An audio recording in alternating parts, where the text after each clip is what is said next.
Also, I'm sorry that because of the glitch, technical glitch, I could not start, in time, I think 5 minutes late. So I apologize to all of you. Thank you so much. आज हम भगवत गीता पर background और introduction पर briefly बात करेंगे for 30 minutes, and then we will have 10-12 minutes for the question and answers session. जो नए बंधुवर या बहनें सुन रही हैं तो मैं बताना चाहता हूं कि मेरी साधना हिमालय की कंदराओं में नहीं हुई, not in the caves of Himalayas. मेरी साधना, and मैं एक साधक हूं, मेरी साधना started right here in America in Grahast Ashram 40 years ago, going through all trial and tribulations, up and down, joys and sorrows of life, all kinds of frustrations, all kinds of issues that one has to deal with in human life. So my sadhana started here, and then started beginning to learn the meditational and yoga shastra, dealing with the human problems, dealing with the world problems, dealing with the relationships, all that. This is really a kind of a wonderful area of my sadhana. So with this in background, I will invite all of you to a joint pilgrimage with the Bhagavad Gita to the beautiful, wonderful world of the Bhagavad Gita. And though based on my information from many of you, I will keep it as simple as possible on the first level, not at the advanced level. If some questions arise, we can deal with those at the deeper level. Thank you.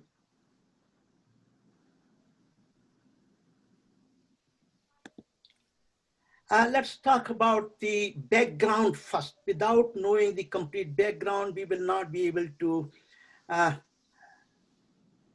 approach Bhagavad Gita. The background goes all the way to Mahabharata war. According to latest information available from some of the researchers which have been doing this, finding out the exact date of Mahabharata war, turned out to be this is the most acceptable date based on the internal cosmological information given within the Mahabharata and also in other scriptures. November 22nd, 3067 BCE. That's the start of the Mahabharata war. This is the longest poem ever written, 200,000 lines.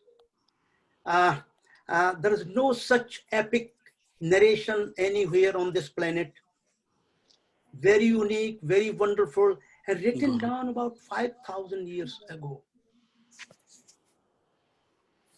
The principal characters, as you know, there are Kauravas and Pandavas, including the great Bhishma Pitama, Guru Dronacharya ji, Kripacharya ji, Vidur Maharaj, Mahatma Vidur, and the Mahabharata says there are two kinds of trees, vriksha. One is the Kara vriksha, other one is the Pandava vriksha. So Kara vriksha, actually Dhritarashtra is the root of that vriksha. He's blind by birth, and he is the partial incarnation of a Gandharva. He's a father of Duryodhan with his 99 Kaurav brothers. Gandhari, she became blindfolded right after her Vivaha Sanskar with Dhritarashtra, knowingly that she will not open her eyes because Dhritarashtra is blind, mother of 100 sons. Duryodhan is the leader and tree of the Kaurav. He is the eldest out of all 100. He is a partial incarnation of Kali. And his primary nature, dominant nature, is the Manu Yoga.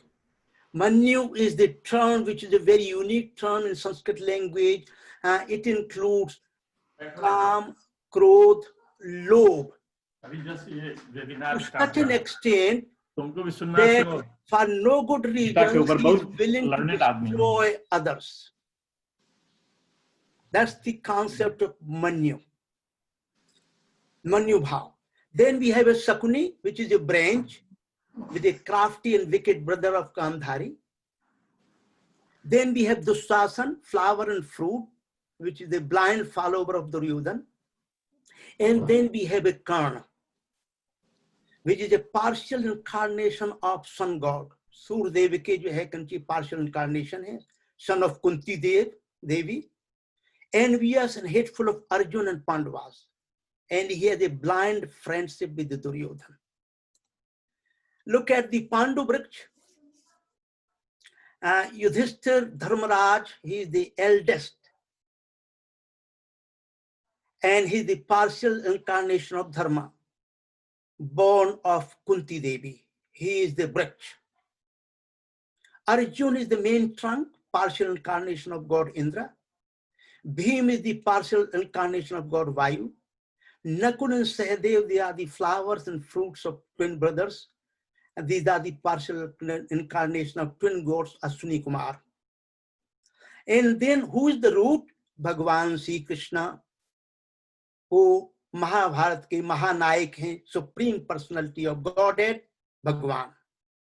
And then there is Draupadi, Panchali. She is also called Yagnaseni.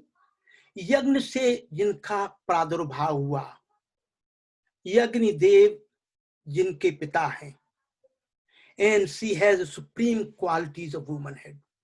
So you can see here very clearly there are two parties, Kaurav and Pandav, and Dhritarashtra and Pandu are real brothers. Pandu got early death.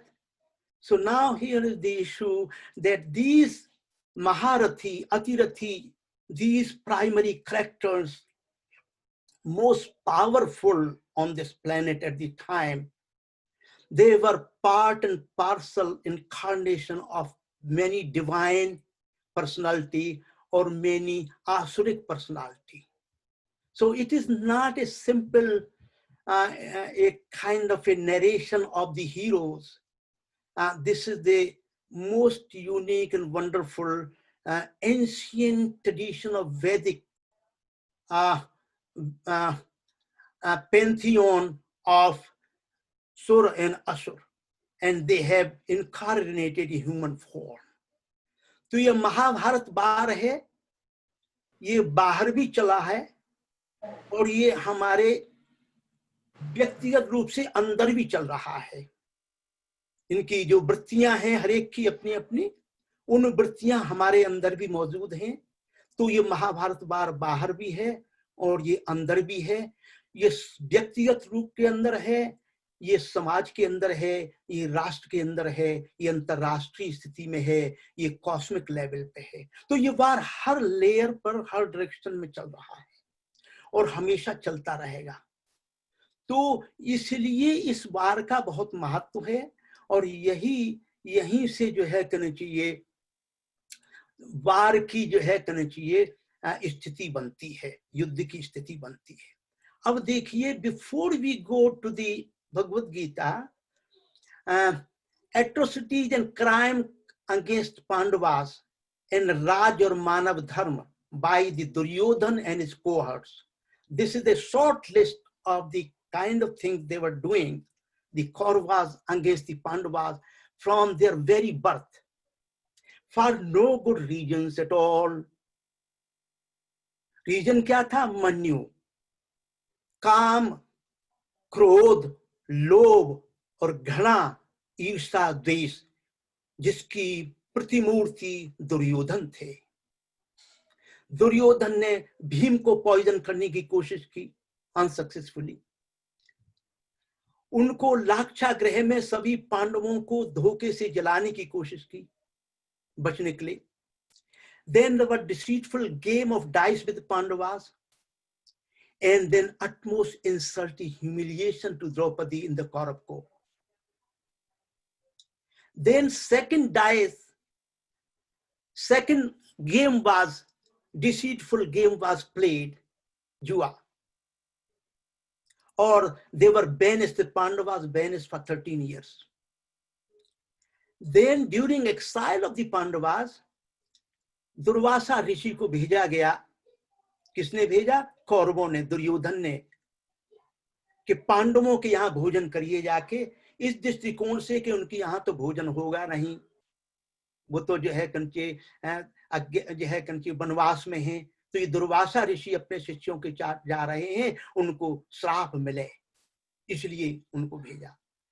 इसी बीच में पांडवों ने दुर्योधन की जीवन बचाया, क्योंकि he was imprisoned by the Gandharvas, and पांडवों ने उनका सहयोग करके fought against the Gandharvas और पांडवों को बचाया।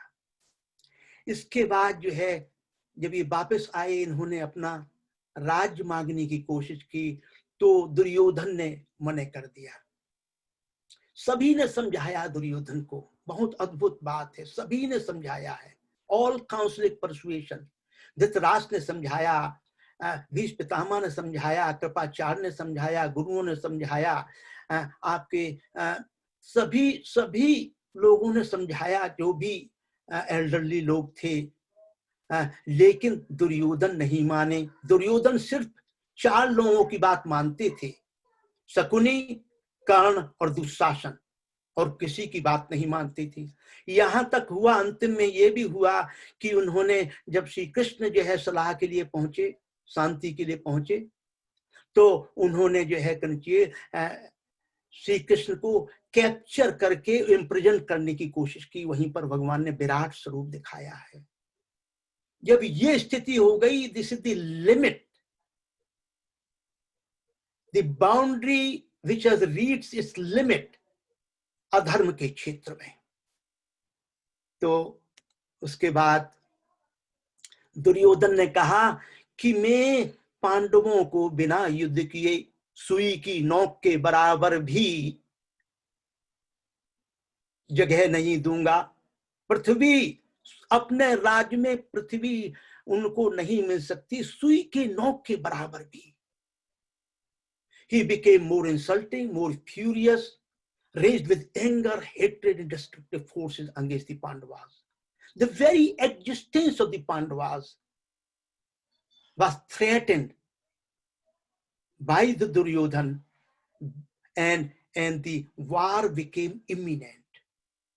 Not only that, it's not a question of Pandava and Kaurava, it's a question of धर्म क्षेत्र का बहुत बड़ा जो जड़ें हैं और वृक्ष हैं, वो धीरे धीरे कोलैप्स, गिरती जा रही थी, कोलैप्स होती जा रही थी। हर जगह धर्म की मर्यादाओं का उल्लंघन हो रहा था।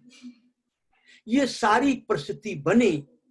उसके बाद जो है कनचिए, this is in brief the battle ground for Mahabharata war and birth of Bhagavad Gita, the eternal song of Bhagwan Krishna.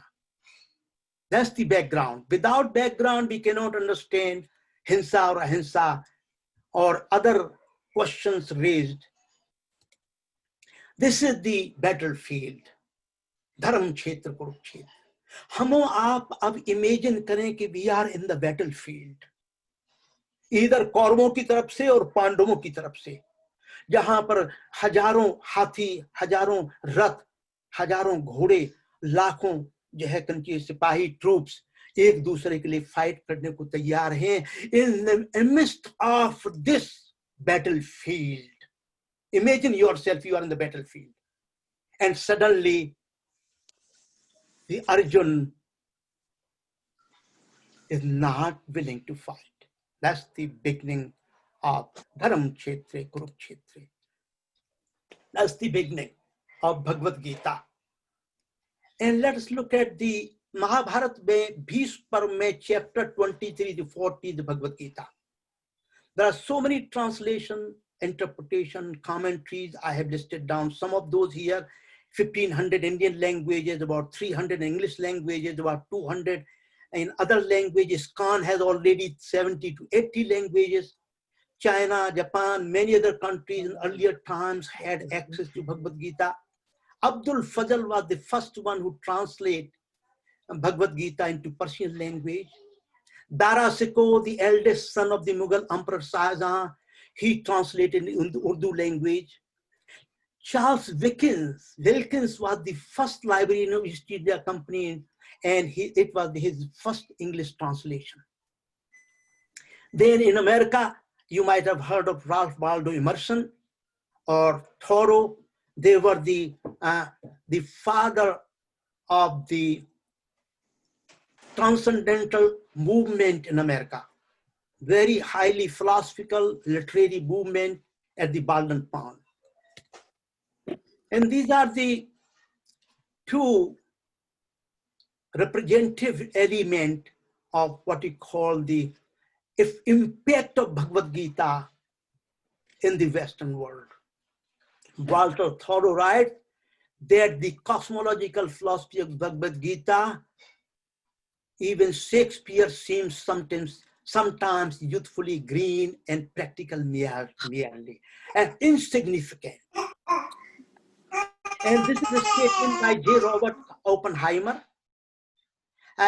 The first atomic bomb explosion at 5:30 hours, July 16, 1945, in the desert of New Mexico.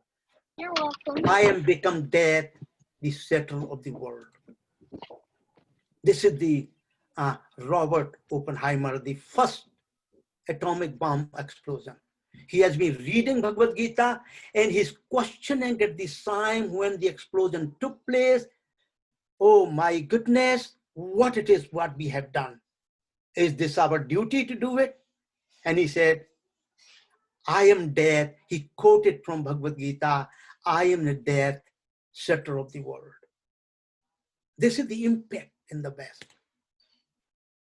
It has, so let me give you one example, very, very important example, conversation between Yogi Muktanand ji and Ram Das ji. He was Richard Alpert, Dr. Richard Alpert. He was a PhD from Stanford, very, very highly respected the scientist, and he joined Harvard University where he did research on psychedelic, जिसको कहते हैं दम मारो दम मिट जाए गम. Those 60s where the psychedelic research on these products was very prominent. And so he became the Ram Das. He did experiments, LSD on himself and many other, Timothy Leary and Richard Alpert. He then roamed around the world in search of a guru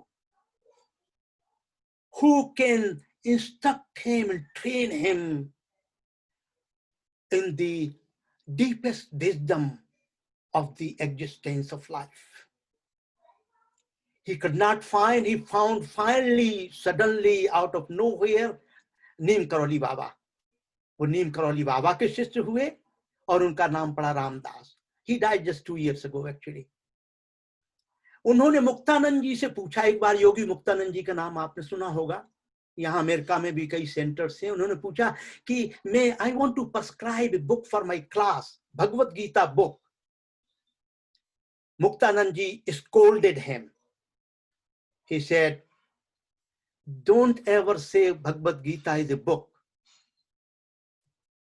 Don't ever use that term, Dr. Richard Alpert, Ram Das, don't ever use that term Bhakti Gita book. No, this is the Krishna, Swayam Krishna hai.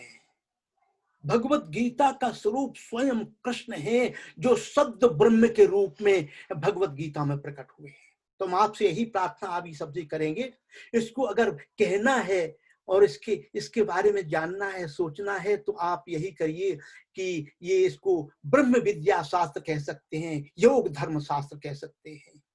क्योंकि ये भगवान कृष्ण स्वयं नारायण है, परब्रह्म है, भगवान है, तो इसीलिए ये उनका स्वरूप है।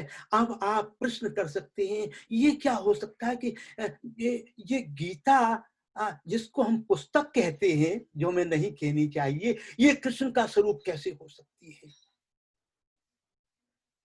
तो हम आपको बहुत संतों के, आज तो समय नहीं है, अनुभव के अनुसार पर एक ही बात कहना चाहेंगे कि जिस समय भगवत गीता के किसी भी श्लोक में आपका चिंतन, आपका मनन, आपका योग इतना श्रेष्ठ हो जाएगा, तो आप देखेंगे वो शब्द ब्रह्म प्रकट हो जाएगा और भगवान स्वयं आपको बोलते हुए दिखेंगे इन्हीं आंखों से, इन चर्म चक्षुओं से।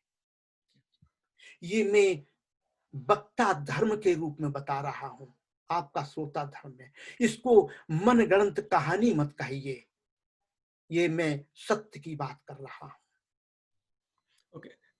उसके बाद से रामदास जी ने जो है रिचर्ड अल्पर्ट ने दोबारा जो है इसको बुक नहीं कहा, इसको शास्त्र कहा, ब्रह्म विद्या शास्त्र।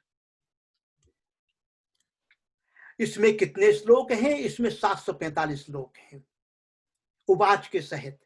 भगवान ने 620 श्लोक गाए हैं, अर्जुन ने 57, संजय ने 67 और धृतराष्ट्र का सिर्फ एक ही श्लोक है, जो पहला श्लोक है, धर्म क्षेत्रे कुरुक्षेत्रे समवेता युद्धस्वा मामका पांडवाश्चैवे किम कुरुवत संजय।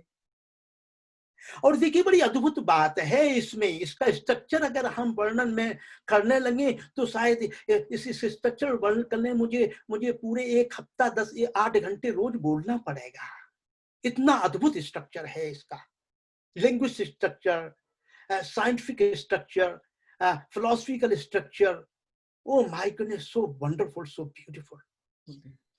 और एक ही बात बता देते हैं आपको कि इसमें धर्म क्षेत्र से शुरू होती है, धर्म से ये शास्त्र शुरू होता है, और नीतिर्मतिर्मम, और नीति से इस शास्त्र का जो है विश्राम होता है। मेरी समझ में अभी 4-5 मिनट है हमारे पास। भैया ऐसा है ना कि कंप्यूटर ने दिखाया 2-3 मिनट है, लेकिन मैंने लोगों को मैसेज किया है कि they can come back by clicking the same link and we have another 15, 20, 30 minutes. ठीक है, तो या अभी 4:33 हमारे पास है। हाँ असल में ना, हाँ हम 2-3 मिनट में बस 2-3 मिनट में समाप्त कर रहा हूँ। नहीं ऐसा है ना, हम लोग वापस आ सकते हैं सेम लिंक क्लिक करके, कनेक्ट कर सकते हैं वापस, तो वापस वी कैन गेट